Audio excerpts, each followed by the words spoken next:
Olá, meu irmão, minha irmã, um bom dia, uma boa tarde ou uma boa noite para você, né? Dependendo do horário que você tá ouvindo esse podcast. Que Deus possa abençoar grandemente a sua vida. Hoje nós vamos fazer uma breve reflexão aqui no texto que se encontra em Eclesiastes, capítulo 1, os versículos de 12 a 18. Essa é a continuação do texto que a gente estudou no último domingo à noite, que foi Eclesiastes 1, de 2 a 11. Então, se você não esteve no último domingo à noite, né? Continua aqui comigo, ouvindo essa mensagem, tá bom? Que ela é bem breve, mas depois você pode voltar lá no nosso Facebook, que a mensagem está disponível, para poder então ouvir aí o início, né, do livro de Eclesiastes.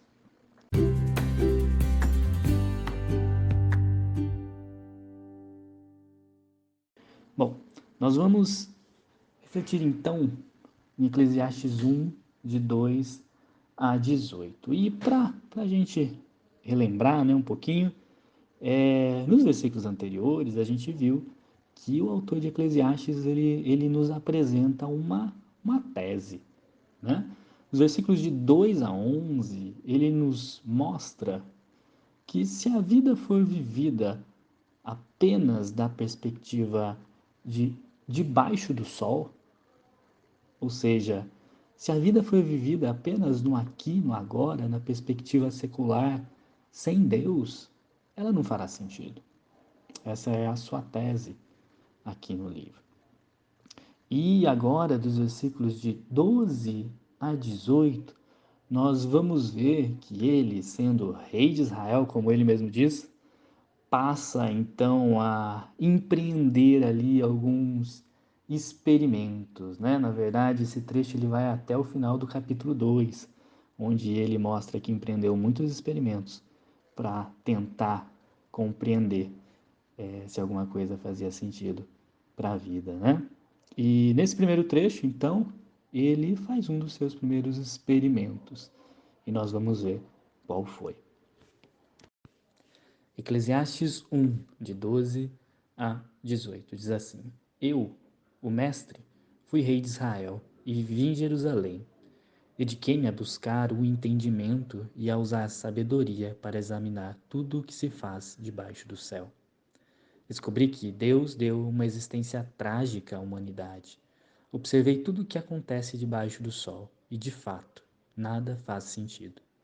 É como correr atrás do vento. O que está errado não pode ser corrigido, o que ainda falta não pode ser recuperado. Disse a mim mesmo: sou mais sábio que todos os reis que governaram em Jerusalém antes de mim. Tenho mais sabedoria e conhecimento que eles. Então me dediquei a aprender de tudo, desde a sabedoria até a loucura e a insensatez. Descobri, por experiência, que procurar essas coisas também é correr atrás do vento. Quanto maior a sabedoria, maior a aflição. Quanto maior o conhecimento, maior a tristeza. A experiência que o autor de Eclesiastes nos mostra aqui, que ele empreendeu, foi a busca por sabedoria e o fracasso que ele teve nisso. Ele diz no texto que ele buscou entendimento e sabedoria para procurar entender tudo o que se faz debaixo do céu. Ele mostra com as suas palavras que ele colocou todo o seu coração e todos os seus esforços neste empreendimento.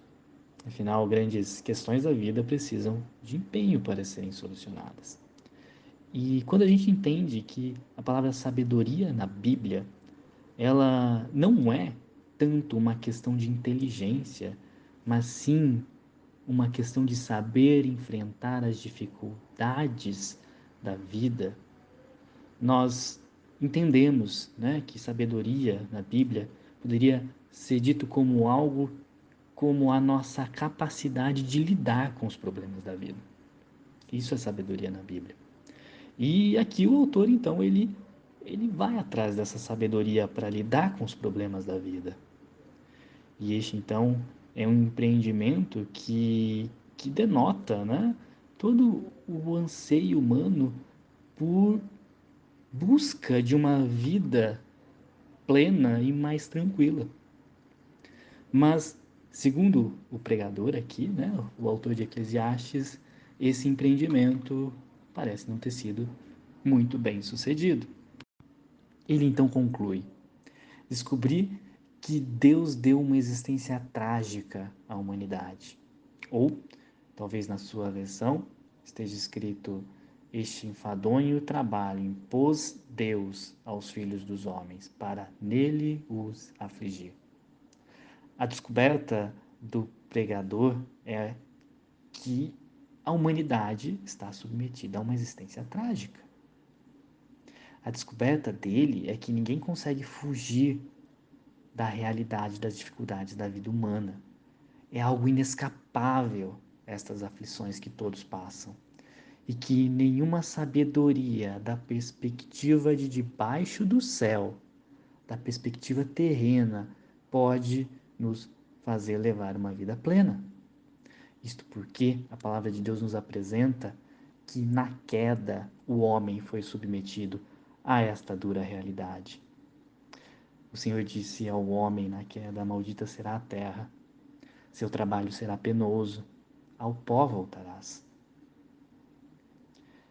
E o pregador confirma a sua descoberta com uma espécie de ditado: o que está errado não pode ser corrigido, o que ainda falta não pode ser recuperado. É isso que o pregador nos conta através desse ditado. E por mais que se busque sabedoria e conhecimento para enfrentar a vida, muitas coisas estão erradas por conta da queda. E nenhum esforço humano pode corrigir isso. Muitas coisas estão vazias e faltando por conta do pecado, mas não há nada que o homem, em sua sabedoria, possa fazer para preencher esse vazio. O pregador se mostra perplexo diante da sua incapacidade de descobrir como se sentir pleno na vida. O que está errado não pode ser corrigido, o que ainda falta não pode ser recuperado. Ele pode até ter adquirido muita sabedoria com todo o seu esforço, mas ela não o ajuda a resolver o problema fundamental da vida. Isso porque essa tortuosidade e essa falta de significado são frutos do nosso caráter defeituoso por conta do pecado. No mundo não há nada que possamos fazer para alterar as circunstâncias por nossa própria conta, por nossa sabedoria. O pregador está novamente em um beco sem saída. Nada que o ser humano por si só possa fazer vai resolver este problema. Nenhuma sabedoria humana pode solucionar esse problema. Mas ele é persistente e ele diz: sou mais sábio que todos os reis que governaram Jerusalém antes de mim. Tenho mais sabedoria e conhecimento que eles. Então me dediquei a empreender de tudo, desde a sabedoria até a loucura e a insensatez. Descobri, por experiência, que procurar essas coisas também é como correr atrás do vento. Quanto maior a sabedoria, maior a aflição. Quanto maior o conhecimento, maior a tristeza. Meus irmãos, enquanto a sabedoria estiver apenas no debaixo do sol, apenas na perspectiva secular, tudo que veremos é algo tumultuado e sem sentido. A vida continua em seus vários circuitos, como Eclesiastes nos apresenta, sempre repetitivos. E por isso, ele conclui com essa frase: quanto maior a sabedoria, maior a aflição, quanto maior o conhecimento, maior a tristeza. Por mais que o homem cresça em sabedoria própria, secular, quem pode explicar que com todo esse avanço, as guerras continuam aí, a violência continua aí? Quanto maior a sabedoria, maior a aflição. Quanto maior o conhecimento, maior a tristeza. Essa última frase nos faz refletir.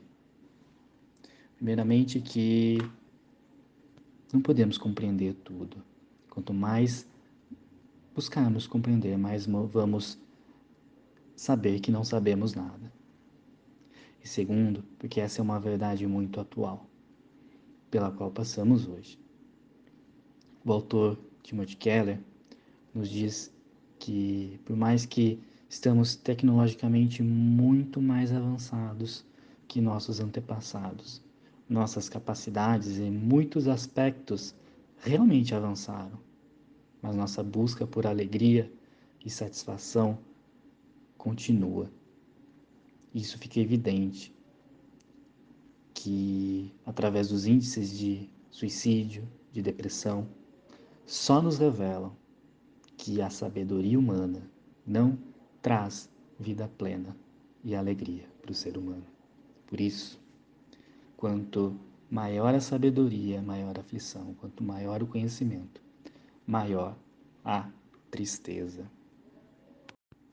Assim, meus irmãos, da perspectiva de debaixo do sol, se o homem buscar sabedoria apenas em si mesmo e não em Deus, ele nunca se sentirá plenamente satisfeito. A sabedoria sem Deus foi um dos empreendimentos do pregador no texto de Eclesiastes. E essa sabedoria sem Deus se revelou ser como correr atrás do vento. Mas, meus irmãos, há uma solução para isso. Houve alguém maior que este mestre em Eclesiastes. Houve alguém muito maior que este rei em Eclesiastes. Mateus 12, 42, Jesus se apresenta como maior que Salomão. Ele é a verdadeira sabedoria. Jesus Cristo é o caminho, a verdade e a vida. Só Ele pode nos dar vida plena e alegria, conforme Paulo nos disse em 1 Coríntios 1, 24. Ele é a sabedoria de Deus. Ele é a sabedoria de Deus que nos liberta deste enfado que o pecado traz sobre o ser humano, dessa falta de sentido que o pecado traz sobre o ser humano. E somente Ele pode devolver à sua vida uma vida cheia de propósito, glorificando ao nome de Deus. Assim, meu querido, nos dias de hoje, pense comigo. Todos nós queremos ter conhecimento. E a informação ela está muito acessível para nós hoje. É fácil para a gente conhecer sobre diversas matérias, diversos assuntos. E isso é excelente, é bom. Mas também é fácil ficarmos horas e horas nos colocando para absorver conteúdos e mais conteúdos que estão à nossa disposição, que não nos trazem vida plena e alegria. Como temos reagido a tudo isso? Onde temos buscado verdadeira plenitude de vida e alegria? Quanto temos buscado a sabedoria eterna ao invés da sabedoria humana?